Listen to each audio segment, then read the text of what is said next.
আমরা জানেন যে আমরা কিছু ফ্যামিলি কার্ড দিয়েছি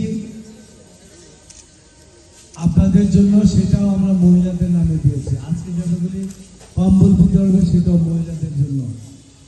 আমাদের দলের কর্মসূচি আমাদের তারেক রহমান সাহেব বলেছে আমাদের নারী জাতি যারা মহিলা আছে তাদেরকে সাথে নিয়ে আগামী দিনের উন্নয়নের বাংলাদেশ আমরা গড়ে তুলব এবং সেখানে আমরা কোনো বৈষম্য থাকবে না, আইনের শাসন থাকবে এবং দীর্ঘদিন যে আপনারা ভোট দিতে পারেন না, আমরা ভোট দিতে পারি না, এই ভোটের অধিকার ফিরে এসেছে।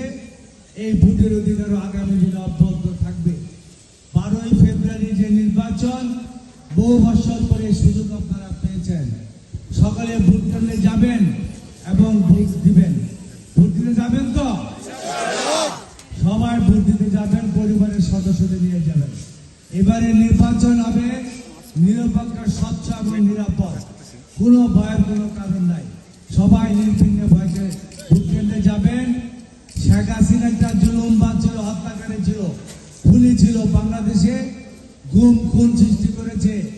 বাংলাদেশে এই গণ অভ্যুত্থানের সময় গুলি করে 1400 লোক বেড়েছে। আমাদের ভাটারও অনেক লোক মারা গেছে, তার মধ্যে তার কোনো অনুশোচনা নাই।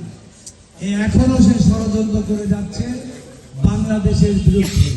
সুতরাং ষড়যন্ত্র, মিথ্যাচার ইলেকশনের দিনে অনেক হবে, সেগুলিকে আপনাকে মাথায় রেখেই আপনাদের সামনে এগিয়ে যেতে হবে। সংগ্রামী ভাই বোনেরা, আগামীতে আমরা ঢাকা 11 উন্নয়নের পাশাপাশি মাদক, সন্ত্রাস এবং চাঁদা মুক্ত করব এবং এখানে আমাদের যারা আজকে উপস্থিত হয়েছেন আপনাদের ভাগ্য উন্নয়নের জন্য আমরা অনেকগুলি কর্মসূচি বাস্তবায়ন করব, যাতে আমাদের এখানে দরিদ্র এবং অভাবী মানুষ না থাকে। সেটা সমবায়ের ভিত্তিতে আমরা ইনশাল্লাহ আগামী দিনে অব্যাহত রাখবো।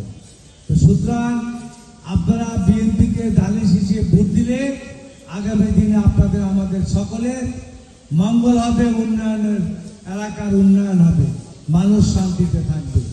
সুতরাং আপনাদের অনুরোধ করব, ভোট কেন্দ্রে যাবেন, কোনো মিথ্যাচার অপপ্রচারে বিভ্রান্ত হবে।